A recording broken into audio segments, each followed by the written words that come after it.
পৃথিবীর মধ্যে যতগুলো মাখলুকাত প্রেরণ করেছেন আল্লাহ রাব্বুল আলামিন যখন আমাদের খালেক হলেন, যখন আমাদের স্রষ্টা হলেন, যখন আমাদের সৃষ্টিকারী হলেন, ওই সময় আল্লাহ তাআলা সৃষ্টির পূর্বে আমাদের রিজিকের দায়িত্ব গ্রহণ করেছেন। আল্লাহ তাআলা বলে দিয়েছেন, ওয়ামা মিন দাব্বাতিন ফিল আরদি ইল্লা আলাল্লাহি রিজকুহা। পৃথিবীর মধ্যে এমন কোন প্রাণী আল্লাহ তাআলা সৃষ্টি করেন নাই যে প্রাণীর রিজিকের দায়িত্ব আল্লাহ তাআলা গ্রহণ করেন নাই। প্রত্যেকটা প্রাণীর রিজিকের দায়িত্ব মহান মালিক খালিক আমাদেরকে যখন মায়া করে সৃষ্টি করেছেন তখনই আমাদের রিজিকের দায়িত্ব তিনি গ্রহণ করেছেন। বনের মধ্যে হাজার হাজার প্রাণী থাকে, একটা বাঘ একসাথে 30 থেকে 40 কেজি পর্যন্ত মাংস খেতে পারে, একটা সিংহ 40 কেজি পর্যন্ত সেদিনে মাংস খায়, একটা তিমি মাছ 3 থেকে 4 টন পর্যন্ত 3000 থেকে 4000 কেজি পর্যন্ত খাবার সে দৈনিক গ্রহণ করে। এরকম হাজার হাজার তিমি পৃথিবীর মধ্যে আছে না নাই? আছে। হাজার হাজার বাঘ পেট ভরে প্রতিদিন বনে খায়, আছে না নাই? আছে। আল্লাহ রাব্বুল আলামিন এমন শত শত হাজার হাজার লক্ষ লক্ষ প্রাণীকে প্রতিদিন পেট ভরে খাবার খাওয়ায়।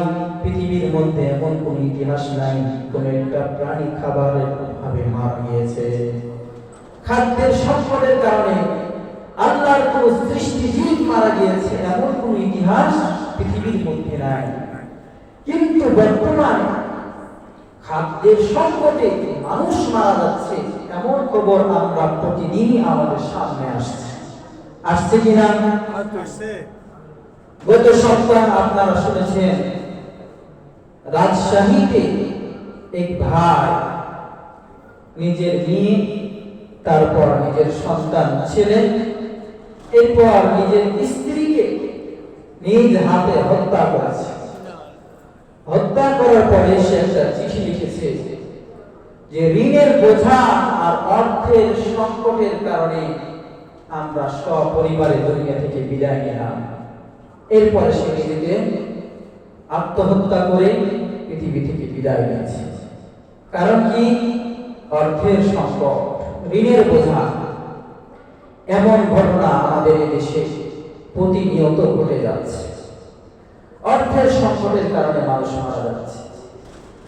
আল্লাহ তাআলা পৃথিবীতে যতগুলো প্রাণী সৃষ্টি করেছেন সবচাইতে শ্রেষ্ঠ প্রাণীকে মানুষ। সবচাইতে মানুষকে সম্মানিত করে এবং শ্রেষ্ঠ করে আল্লাহ তাআলা সৃষ্টি করেছেন। অন্য কোন প্রাণীর রিজিকের সংকট নাই, সমস্যা নাই, কিন্তু আমরা শ্রেষ্ঠ মানুষ, আল্লাহ তাআলার সবচাইতে প্রিয় সৃষ্টিজীব, আমাদের খাদ্যের সংকট, অর্থনৈতিক সংকট দেখা দিবে। কারণ কি কি কারণে আমাদের এই সংকট দেখা দিয়েছে? প্রথম যে কারণ, 1 নাম্বার কারণ হচ্ছে পৃথিবীর মধ্যে মানুষই একমাত্র এমন এক প্রাণী যে তার রিজিকের ব্যাপারে আল্লাহ তাআলার উপরে পরিপূর্ণ তাওয়াক্কুল এবং ভরসা করে না। বাকি সব প্রাণী রিজিকের ভরসা একমাত্র আল্লাহ তাআলার উপরে করে। মানুষ নিজের ব্যাপারে সে নিশ্চিত না। আল্লাহ তাআলা তার রিজিকের দায়িত্ব গ্রহণ করেছে, এই কথা মুখে স্বীকার করলেও অনেক মানুষ অন্তর থেকে এটা মেনে নিতে পারে না। আজ যারা রিজিকের অভাবে, খাদ্যের অভাবে আত্মহত্যা করছে, আপনার কি মনে হয় রিজিকের ব্যাপারে তাদের তাওয়াক্কুল এবং ভরসা পরিপূর্ণ ছিল? একজন ব্যক্তির যদি আল্লাহ তাআলার উপরে রিজিকের পূর্ণ ভরসা থাকে তাহলে সে তো কখনো রিজিকের ভয়ে আত্মহত্যা করতে পারে না। কথা বলেন ঠিক কিনা? এই কারণে আমাদের প্রিয় নবী হযরত মুহাম্মদ রাসূলুল্লাহ সাল্লাল্লাহু আলাইহি ওয়াসাল্লাম বলেছেন, হে দুনিয়ার মানুষ সকল, তোমরা আল্লাহ তাআলাকে ভয় করো এবং রিজিকের ব্যাপারে তোমরা হালাল এবং হারাম বেছে তোমরা রিজিক গ্রহণ করো।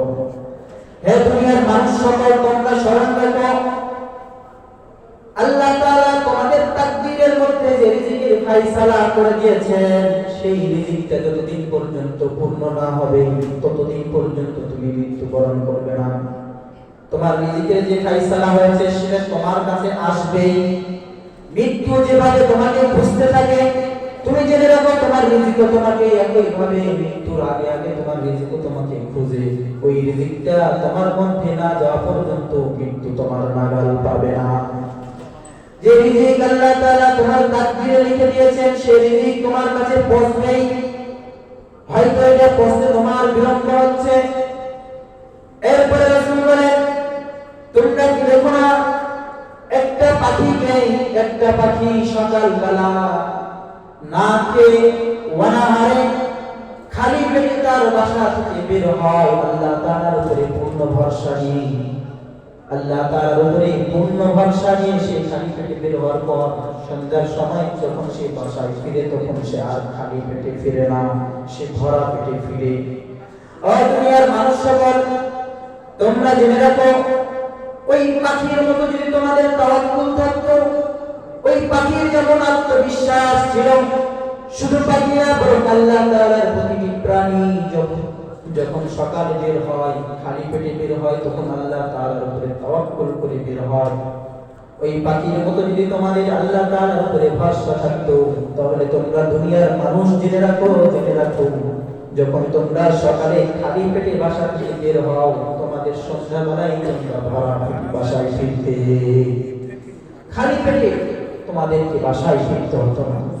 আল্লাহ তাআলা যেমন ওই পাখিকে রিজিক দান করেন, ঠিক তোমাদেরকেও একইভাবে আল্লাহ তাআলা রিজিক দান করতেন। সাহাবায়ে কেরাম রাসূলুল্লাহ সাল্লাল্লাহু আলাইহি ওয়াসাল্লামের কথাগুলোকে শুনতেন এবং মানতেন।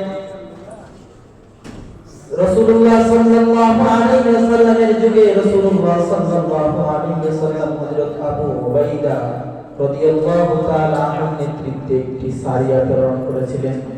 এই সারিয়ার নাম ছিল সারিয়াতুল খাবার।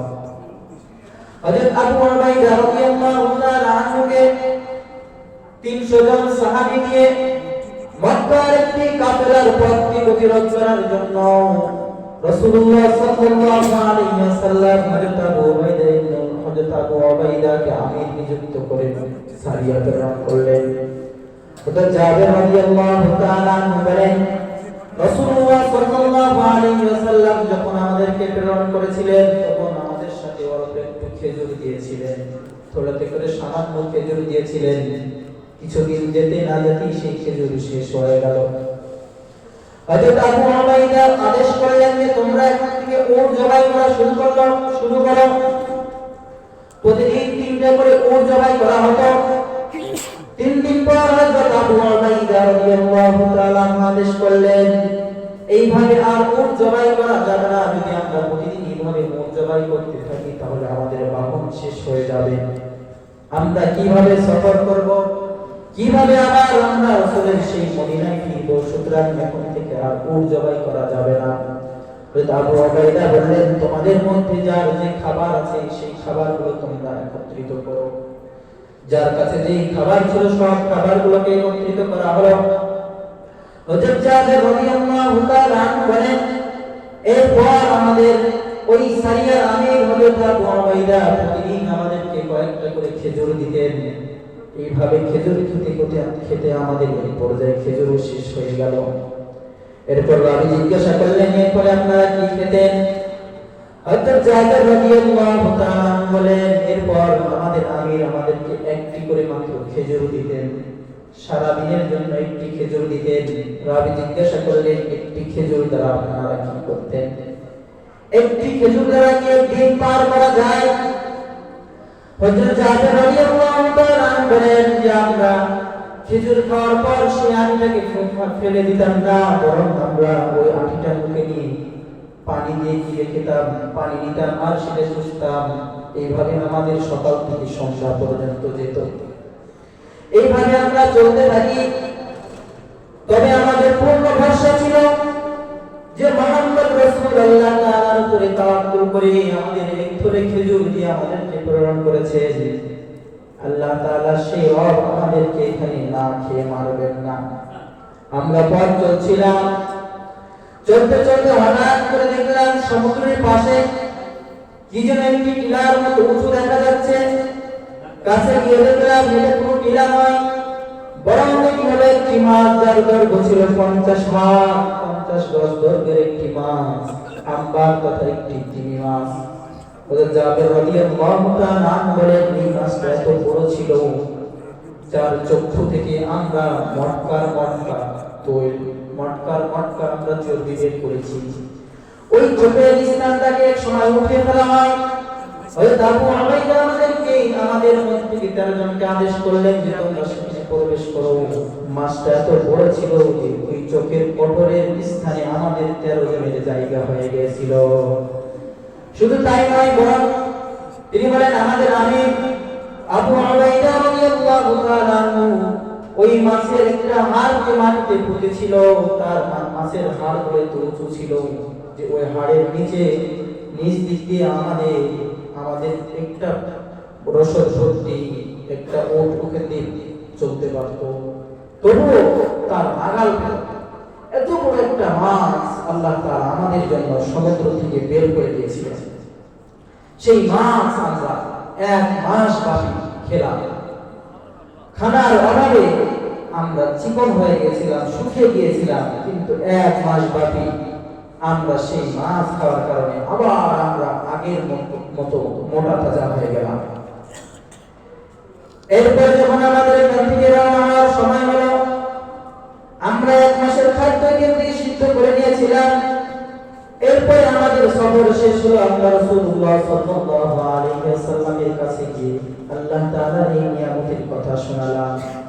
আল্লাহ তাআলা রাসূলুল্লাহ সাল্লাল্লাহু আলাইহি ওয়াসাল্লাম বলেন, ও আমার প্রাণপ্রিয় সাহাবায়ে কেরাম, এটা দুনিয়ার সাধারণ কোনো মাছ ছিল না, বরং এটা তোমাদের রব তোমাদের জন্য সমুদ্র থেকে রিজিক স্বরূপ দান করেছিলেন। এরপর রাসূল আমাদের থেকে সেই মাছ নিয়েছিলেন এবং সেখান থেকে তিনিও এই মাছ খেয়েছিলেন। তো সাহাবায়ে কেরামের তাওয়াক্কুল আর ভরসা ছিল কার উপরে? আল্লাহর উপরে।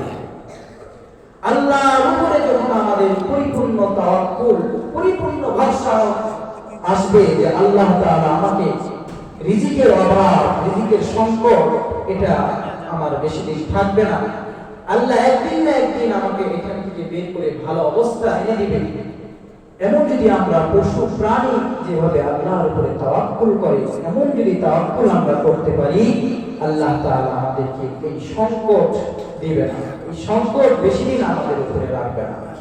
তো 1 নাম্বার কাজ হলো রিজিকের ব্যাপারে পূর্ণ ভরসা কার উপর হতে হবে? আল্লাহ তাআলার উপরে হতে হবে। 2 নাম্বার কারণ হচ্ছে অর্থনৈতিক সংকটে 2 নাম্বার মূল কারণ হচ্ছে সমাজের মধ্যে ব্যাপক সুদ আর ঘুষের ব্যাপক প্রচার প্রসার। এই সমাজের মধ্যে সুদ এমন ভাবে বিস্তার লাভ করেছে যে এখন সুদমুক্ত ব্যবসায়ী, সুদমুক্ত মানুষ পাওয়াই আমাদের মধ্যে কঠিন হয়ে গেছে। কোনো না কোনো ভাবেই আমরা সুদের সাথে জড়িয়ে যাচ্ছি। আমরা আমাদের তাওয়াক্কুল আর বিশ্বাস হলো কি, যদি আমরা সুদী লেনদেন করি তাহলে যে আমি সুদ দিব এর অর্থের মধ্যে বরকত লাভ করবে, অর্থ বাড়বে। অথচ মহান রব্বুল আলামিন সুস্পষ্টভাবে ইরশাদ করে দিয়েছেন, ইয়ামহাকুল্লাহু রিবা ওয়া ইউরবিস সাদাকা। আল্লাহ তাআলা সুদকে ধ্বংস করে দেন আর সাদকাকে বৃদ্ধি করেন।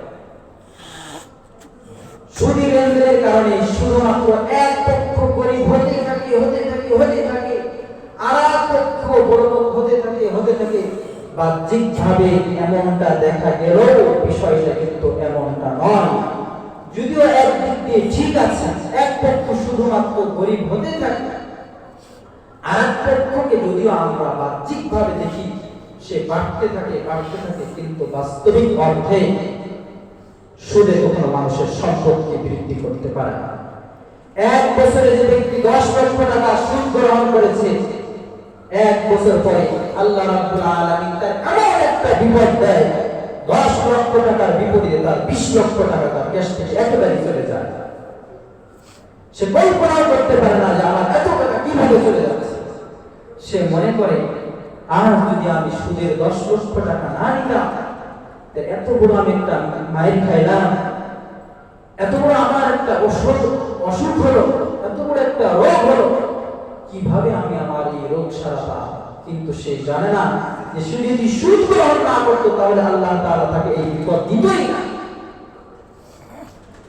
এটা তো বাহ্যিক ভাবে দেখা যায়, কিন্তু আত্মাধিক ভাবে যারা হারামের পথে চলে আল্লাহ রাব্বুল আলামিন তাদের শান্তিকে তাদের উঠিয়ে নেয়। দুনিয়াতেও তারা শান্তিতে থাকতে পারে না। হাজার হাজার পাওয়ারের ঘুমের ঘড়ি খেয়েও তাদের ঘুম আসে না। উদ্দেশ্য একটাই, যদিও আমরা উপর দিকে দেখি তাদের ফিটফাট, কিন্তু আল্লাহ রাব্বুল আলামিন তাদের ভিতরটাকে ঝাঁঝরা করে দিয়েছে, অশান্তি করে দিয়েছে।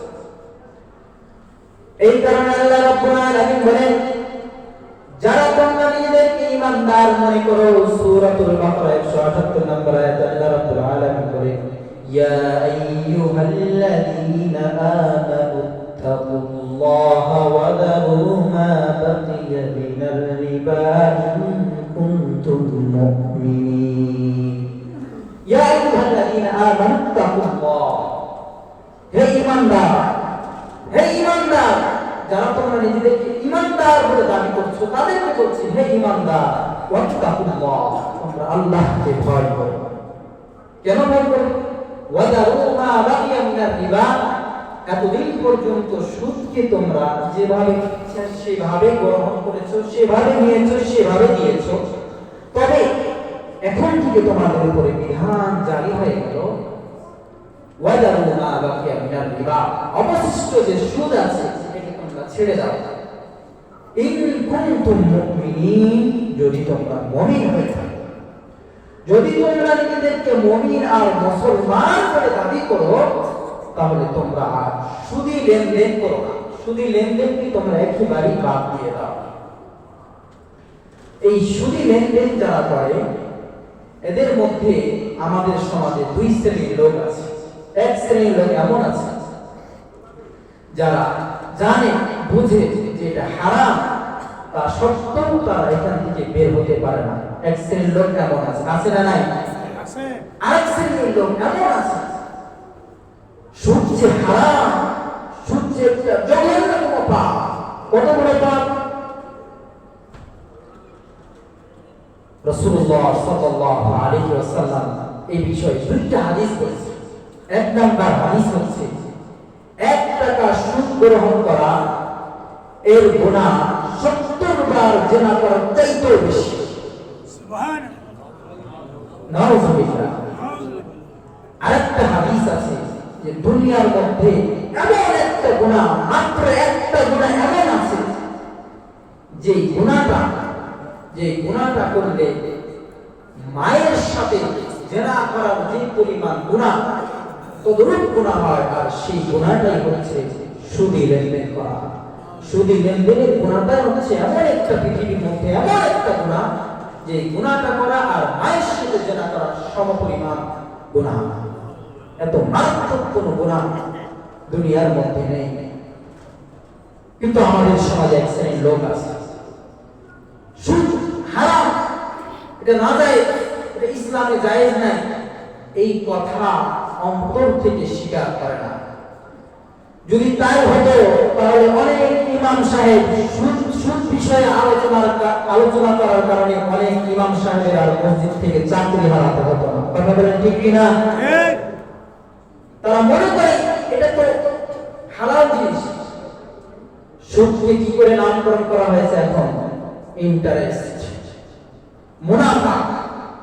যারা সুদকে ভিন্নভাবে নামকরণ করে সুদকে হালাল পন্থা হিসাবে গ্রহণ করে, মুনাফা ইন্টারেস্ট হিসাবে, এরা আসলেই মুসলমানের আদর্শে এদের মধ্যে নাই।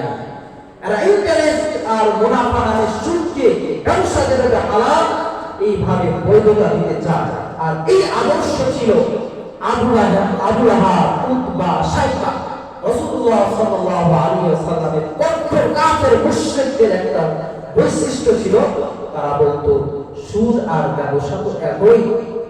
এখনকার যুগে যারা এই সুদকে হালাল মনে করে, এরাও হলো তাদের উত্তরসূরি। কথা বলেন ঠিক কিনা? একজন মুমিন মুসলমান আল্লাহর উপরে যার পূর্ণ ভরসা আছে, সে কখনো এই হারাম কাজটাকে হালাল হিসাবে গ্রহণ করতে পারে না। এটা মারাত্মক অপরাধ। হালালকে হারাম মনে করা, হারামকে হালাল মনে করা, এটা ইহুদি খ্রিস্টানদের বৈশিষ্ট্য। ইহুদি খ্রিস্টানরা এমন ছিল, তারা হালালকে হারাম মনে করতো আর হারামকে হালাল মনে করতো। তো আমাদের সমাজে এমন কিছু লোক আছে যারা সুদকে হালাল মনে করে। আল্লাহ রাব্বুল আলামিন তাদের ব্যাপারে বলেন, আল্লাযীনা ইয়াকুলুনা আর-রিবা লা ইয়াকুমুনা ইল্লা কামা ইয়াকুমু ইয়াতাখাব্বাতুহু আশ-শাইতানু মিনাল মাস। ওই সকল লোক দুনিয়ার মধ্যে যারা সুদ গ্রহণ করে, তাদের শাস্তির ব্যাপারে আল্লাহ রাব্বুল আলামিন বলেন, কাল কিয়ামতের ময়দানে যারা সুদ গ্রহণ করবে দুনিয়ার মধ্যে, আল্লাহ তাআলার সামনে তারা কিভাবে উপস্থিত হবে, এই দৃশ্যটা আল্লাহ রাব্বুল আলামিন সূরাতুল বাকারার মধ্যে ইরশাদ করেন। আল্লাহ রাব্বুল আলামিন বলেন, কাল কিয়ামতের ময়দানে তারা সুস্থ স্বাভাবিক হয়ে আমার কাছে আসতে পারবে না। কিয়ামতের ময়দানে তারা আমার সামনে উপস্থিত হবে। শয়তানে যেভাবে মানুষকে স্পর্শ করার মাধ্যমে কিছু মানুষকে শয়তানে পাগল করে দেয় না, আমাদের রাস্তাঘাটে ঘাটে কিছু মানুষকে দেখি যে জিনে রেখে পাগল বানিয়ে দিয়েছে, কি বলে না বলে নিজেও বোঝে না। আল্লাহ রাব্বুল আলামিন শয়তান স্পর্শ করলে যেভাবে একজন মানুষ পাগল হয়ে যায়, কাল কিয়ামতের ময়দানে এই সকল লোক আমার সামনে পাগল হয়ে উঠবে। পাগল হিসাবে তারা আমার সামনে উপস্থিত হবে। কারণ একটাই কারণ, তারা বলতো ক্বালু ইন্নামাল বাইউ মিসলুর রিবা। দুনিয়ার মধ্যে তারা বলতো, আরে সুদ তো এটা বেচা কিনা যেমন সুদও একই। তো সুদি লেনদেন সমাজের মধ্যে ব্যাপকভাবে বিস্তার করেছে। এই সুদি লেনদেন যতদিন না পর্যন্ত আমাদের এই সমাজ থেকে উৎখাত হবে, সমাজ থেকে যতদিন পর্যন্ত সুদি লেনদেন বন্ধ না হবে, ততদিন পর্যন্ত রাষ্ট্রের মধ্যে আর্থিক সংকট কাটানো সম্ভব হবে না। আজকে অর্থের অভাবে যে সকল মানুষ জীবন দিচ্ছে, অর্থের অভাবে, ঋণের অভাবে যারা জীবন দিচ্ছে, এদের জন্য একমাত্র দায়ী হলো রাষ্ট্র এবং রাষ্ট্রের মধ্যে যারা সুদি ব্যবস্থাপনা চালু হচ্ছে এরাই হচ্ছে প্রথম দায়ী। সুদি ব্যবস্থাপনা চালু করার কারণে শুধুমাত্র ব্যক্তিগত ক্ষতি হয় না, এটা রাষ্ট্র পর্যায়ে ক্ষতি হয়। একজন ব্যবসায়ী যে সুদ নিয়ে ব্যবসা শুরু করেছে, সে যখন ব্যবসা করবে আর তার ওই দিকে সুদি অ্যামাউন্টটা বাড়তে থাকে, তখন সে কি করে? ব্যবসার মধ্যে সে অন্যায় বাণিজ্য করতে সে বাধ্য হয়। ওজনে কম দেওয়া শুরু করে আর মূল্যের দাম বাড়িয়ে ফেলে এই কাজটা করতে সে বাধ্য হয়। এইভাবে অল্প অল্প করে রাষ্ট্রীয়ভাবে এই সুদের একটা প্রভাব বিস্তার করে, যার কারণে রাষ্ট্রীয় পর্যায়ে অর্থনৈতিক সংকট দেখা দেয়। এই কারণে অর্থনৈতিক সংকট থেকে মুক্তি পেতে হলে সুদি ব্যবস্থাপনা বন্ধ করার বিকল্প কোনো কিছুই হতে পারে না। সমাজের মধ্যে, রাষ্ট্রের মধ্যে এমন একজন শাসক আমাদেরকে আনতে হবে যারা সুদি লেনদেন করবে না, যারা সুদি ব্যবস্থাপনা করবে না, সহজেই মানুষ সুদ গ্রহণ করতে পারে এমন ব্যবস্থাপনা রাখবে না, এমন একজন রাষ্ট্রনায়ক শাসককে আনা আমাদের জন্য আবশ্যক। প্রিয় উপস্থিতি, আমার দ্বিতীয় নাম্বার কারণ হচ্ছে অর্থ সংকটের দ্বিতীয় নাম্বার কারণ হচ্ছে অন্যায় বাণিজ্য এবং দুর্নীতি। দুর্নীতি আমাদের সমাজের মধ্যে এমন ভাবে বিস্তার করেছে, যার সংখ্যা আপনাদের কাছে দেওয়ার কোনো প্রয়োজন নাই, বরং আমরা প্রত্যেকেই এর ভুক্তভোগী। একজন চায়ের দোকানদার থেকে শুরু করে সমাজের মধ্যে সর্বোচ্চ স্তরের ব্যবসায়ী, একজন চাকরিজীবী থেকে শুরু করে শিক্ষা ব্যবস্থা, আদালত থেকে শুরু করে হসপিটাল, রাষ্ট্রীয় পরিকল্পনা থেকে শুরু করে ব্যক্তিগত সম্পদ, প্রত্যেকটা স্তরে দুর্নীতি আর দুর্নীতি। কোন জায়গায় দুর্নীতি মুক্ত লেনদেন হয় না। সর্বত্র দুর্নীতি আমাদের সমাজের মধ্যে বিস্তার করেছে। এমনকি আমরা লক্ষ্য করেছি কিছু